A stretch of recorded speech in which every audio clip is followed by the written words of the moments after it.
more liberated because I'm getting rid of things that I don't necessarily need. Yeah. And lighter. Yeah. And it's translated into my life in other ways that I've appreciated, and it's only halfway.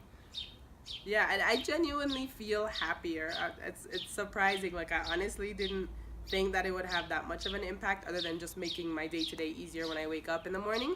But I genuinely feel happier getting rid of this stuff. I feel better knowing that it's going to people that actually appreciate it, that will actually use certain things.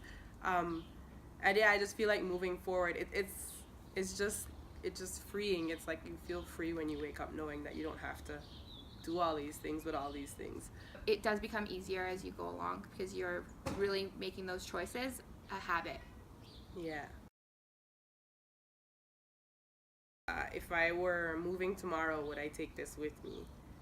If you're catching a flight, would you need it? If you died tomorrow, would you want to leave those items behind for your loved ones?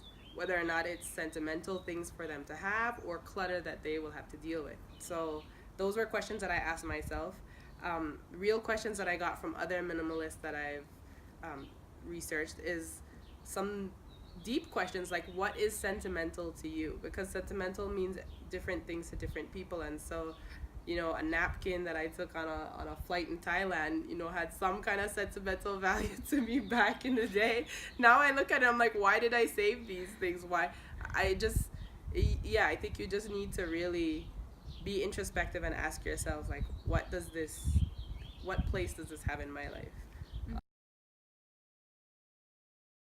Stumbling blocks that I had was sentimental items, like you had mentioned. So for me, I gave myself the control to keep sentimental items that I found value in still or would like to pass down, but to limit it to a box. So each person in my family has one box. A lot of people find it hard to get rid of their items because they think about the money that they spend. The minimalists have a rule called 20 and 20. So I'm sure. So if you can replace the item in 20 minutes with $20, then you don't necessarily need it because it's just in case item, and someone else could find value in it. So we're living in a life where accessibility is more important than ownership, and just understanding that borrowing Kijiji, like buying something off Kijiji and reselling it on Kijiji, is just as easy sometimes as buying it and storing it. And create that chain of, you know, that system of people helping people. And I think it's a good thing regardless of if you're somewhere that has a Canadian Tire around the corner. If you're not, I think it creates that sense of community where you're helping your fellow friend or neighbor. And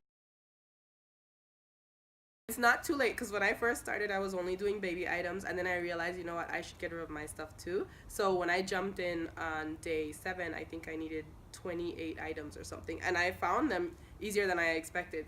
If you guys want to join in, let us know, and if you don't, if you want to play your own game, you can always send us pictures and we can put it up on Instagram stories, and if you want to be a part of it that way. So yeah, just let us know.